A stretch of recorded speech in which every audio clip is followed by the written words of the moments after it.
ನಾಗಮಂಗಲದಲ್ಲಿ ಗಣೇಶ ವಿಸರ್ಜನೆ ಸಂದರ್ಭದಲ್ಲಿ ಆದಂತಹ ಗಲಾಟೆ ಬಗ್ಗೆ ಸಾಕಷ್ಟು ಅನುಮಾನಗಳು ಕಾಡ್ತಾ ಇದಾವೆ. ಯಾಕಂದ್ರೆ ಆ ಘಟನೆ ನಡೆದ ಸ್ಥಳದಲ್ಲಿ ಮಾತ್ರ ಗಲಾಟೆ ಆಗಿಲ್ಲ, ನಾಗಮಂಗಲದ ಬಹುತೇಕ ಪ್ರದೇಶಗಳಲ್ಲಿ ಕಿಡಿಗೇಡಿಗಳು ತಮ್ಮ ಕೃತ್ಯವನ್ನು ಎಸಗಿದ್ದಾರೆ. ನಾವೀಗ ನಾಗಮಂಗಲದ ಮೈಸೂರು ರಸ್ತೆಯಲ್ಲಿದ್ದೇವೆ. ನೀವು ನೋಡ್ತಾ ಇರಬಹುದು ಈ ಒಂದು ಶೋರೂಮ್ ಅನ್ನ ಕಿಡಿಗೇಡಿಗಳು ಈ ಒಂದು ಬಜಾಜ್ ಶೋರೂಮ್ಗೆ ಕಲ್ಲು ತೂರಾಟವನ್ನ ಮಾಡಿದ್ದಾರೆ, ಗಾಜುಗಳನ್ನ ಪುಡಿ ಪುಡಿ ಮಾಡಿದ್ದಾರೆ. ನೀವು ನೋಡಿರೋ ದೃಶ್ಯ ನಿಜಕ್ಕೂ ಸಹ ಬೆಚ್ಚಿ ಬೀಳಿಸ್ತದೆ. ಯಾಕಂದ್ರೆ ಆ ಘಟನೆ ನಡೆದಂತಹ ಸ್ಥಳದಿಂದ ಸಾಕಷ್ಟು ದೂರದಲ್ಲಿರುವಂತಹ ಈ ಒಂದು ಶೋರೂಮ್ ನತ್ತ ಕಿಡಿಗೇಡಿಗಳು ಬಂದಿದ್ದಾರೆ. ಅಂದ್ರೆ ಈ ಹಿಂದೆ ಉದ್ದೇಶಪೂರ್ವಕವಾಗಿ ಟಾರ್ಗೆಟ್ ಮಾಡ್ಕೊಂಡು ಮಾಡಲಾಗಿದೆ ಅನ್ನೋ ಅನುಮಾನ ವ್ಯಕ್ತವಾಗ್ತಾ ಇದೆ.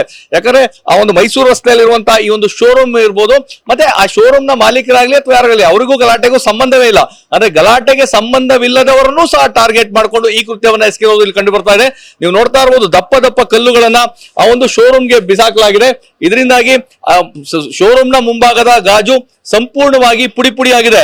ಮತ್ತೊಂದು ದುರಂತ ಅಂತ ಹೇಳಿದ್ರೆ ಕೇವಲ ಗಾಜುಗಳನ್ನ ಪುಡಿ ಪುಡಿ ಮಾಡುವಂತ ಕೆಲಸವನ್ನು ಮಾಡಿಲ್ಲ, ಶೋರೂಮ್ ನ ಒಳಭಾಗದಲ್ಲಿ ನಿಲ್ಲಿಸಿದಂತಹ ಹೊಸ ಬೈಕ್ಗಳನ್ನು ಸಹ ಡ್ಯಾಮೇಜ್ ಮಾಡುವಂತ ಕೆಲಸವನ್ನ ಕಿಡಿಗೇಡಿಗಳು ಮಾಡಿದ್ದಾರೆ.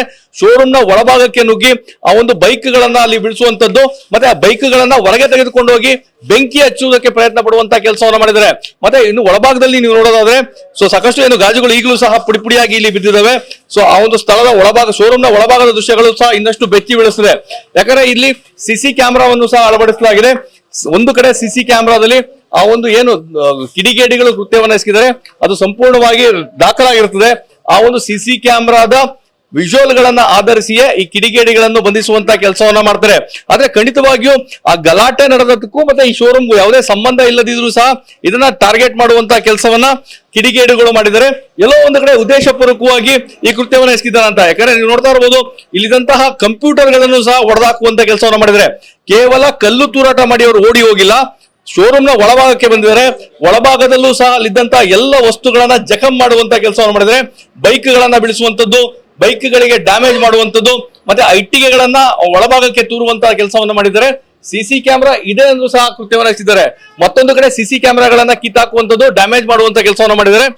ಎಲ್ಲೋ ಒಂದು ಕಡೆ ಇದನ್ನ ಈ ಹಿಂದೆನೆ ಸಹ ಪೂರ್ವ ನಿಯೋಜಿತವಾಗಿ ಕೃತ್ಯವನ್ನ ಎಸಗಿದಾರ, ಈ ರೀತಿಯಂತ ಅನುಮಾನಗಳು ವ್ಯಕ್ತವಾಗ್ತದೆ. ಈ ಬಗ್ಗೆ ಮಾತಾಡ್ಲಿಕ್ಕೆ ಶೋರೂಮ್ ನವರು ನಮ್ ಜೊತೆಗಿದ್ದಾರೆ.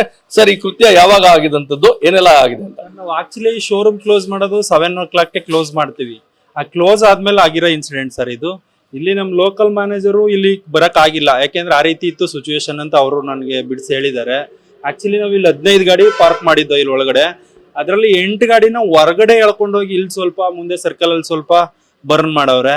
ಮತ್ತೆ ಇರೋ ಗಾಡಿಗಳು ನೀವೇ ನೋಡ್ತಾ ಇದ್ದೀರಿ ಯಾವ ರೀತಿ ಜಖಮ್ ಆಗಿದೆ ಅಂತ. ನಮ್ದು ಕಂಪ್ಯೂಟರ್ಸ್ ಎಲ್ಲ ಪೂರ್ತಿ ಜಖಮ್ ಆಗಿದೆ. CCTV ಆಚೆ ಕ್ಯಾಮ್ರಾ ಹಾಕಿದ್ದೆಲ್ಲ ಹೊಡೆದಾಕವ್ರೆ.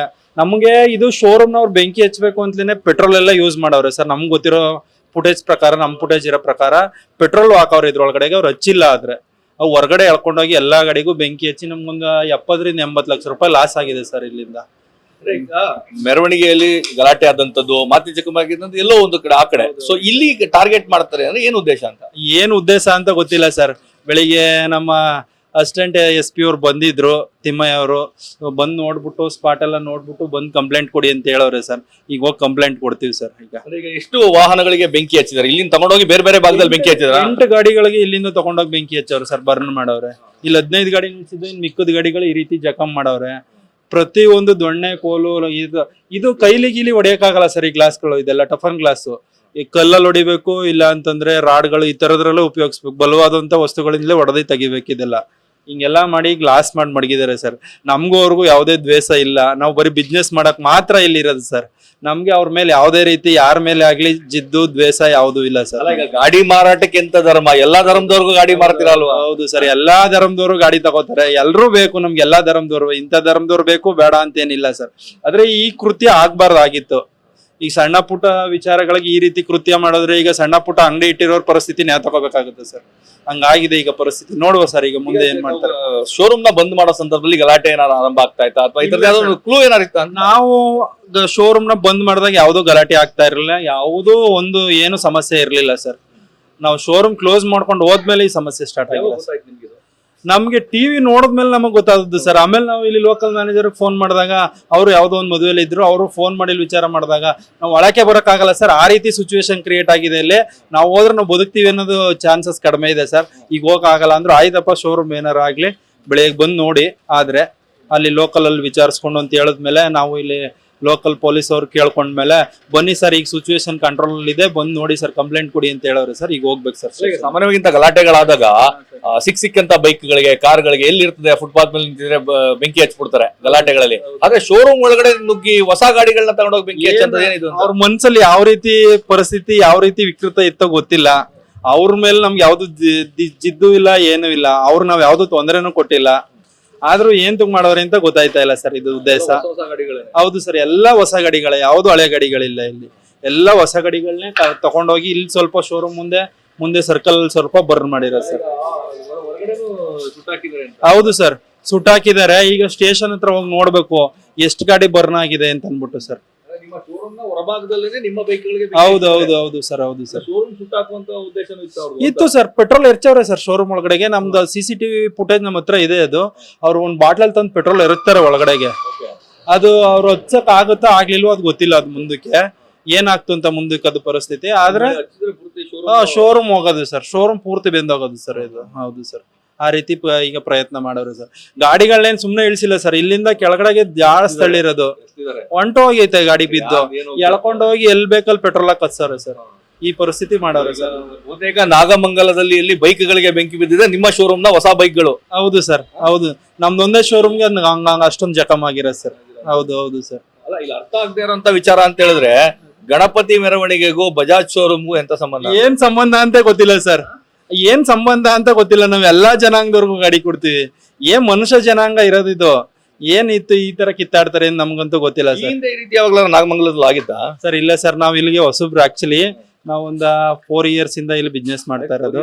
ಹೌದು ಸರ್, ಯಾವ್ದು ಆಗಿಲ್ಲ ಸರ್ ಆ ರೀತಿ. ಆ ಸೌಹಾರ್ದಯುತವಾಗಿತ್ತು. ಈಗ ಏನ್ ಆಗ್ತು ಅಂತಲೂ ಗೊತ್ತಿಲ್ಲ ಸರ್ ಅದ್ರ ವಿಚಾರ. ಹೌದು ಸರ್, ಕಿಡಿಗೇಡಿಗಳ ಕೃತ್ಯನೇ ಸರ್ ಇದು. ಏನು ಪೊಲೀಸ್ ಅವ್ರಿಗೆ ಏನು ಒತ್ತಾಯಿಸ್ತೀರಿ ತಾವು? ಸರ್, ಇದೇನಾಗೈತೆ ಈ ನಷ್ಟನ ತುಂಬಿಕೊಡಿ ನಮ್ಗೆ. ಏನ್ ನಿಮ್ ಕಾನೂನಲ್ಲಿ ಏನ್ ಕ್ರಮ ವಹಿಸ್ಬೋದು ಆ ಕ್ರಮನ ವಹಿಸಿ ಅಂತ ಹೇಳ್ತೀವಿ ಸರ್ ಪೊಲೀಸ್ ಅವ್ರಿಗೆ. ಇದು ಶೋರೂಮ್ನವರ ಮಾತು. ಖಂಡಿತವಾಗಿಯೂ ಸಾಕಷ್ಟು ಅನುಮಾನಗಳಿಗೆ ಕಾರಣ ಆಗ್ತಾ ಇರುವಂತದ್ದು. ಒಂದು ಕಡೆ ಎಲ್ಲೋ ಗಣಪತಿಯ ಮೆರವಣಿಗೆ ವಿಚಾರವಾಗಿ ಆದಂತಹ ಗಲಾಟೆ, ಎರಡು ಗುಂಪುಗಳ ನಡುವಿನ ಗಲಾಟೆ ಇಡೀ ನಾಗಮಂಗಲಕ್ಕೆ ವ್ಯಾಪಿಸಿದೆ. ಹೊಸ ಶೋರೂಮ್ ನಲ್ಲಿದ್ದಂತಹ ಹೊಸ ಬೈಕ್ ಗಳನ್ನ ತೆಗೆದುಕೊಂಡು ನಾಗಮಂಗಲದ ಬಹುತೇಕ ಕಡೆಗಳಲ್ಲಿ ಬೆಂಕಿ ಹಚ್ಚುವಂತ ಕೃತ್ಯವನ್ನ ಕಿಡಿಗೇಡಿಗಳು ಮಾಡಿದರೆ.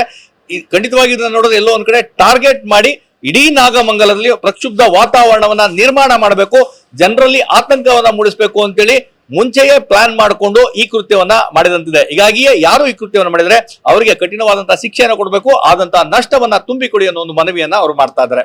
ಕ್ಯಾಮರಾ ಪರ್ಸನ್ ರಘು ಜೊತೆ ರಾಮ್, TV9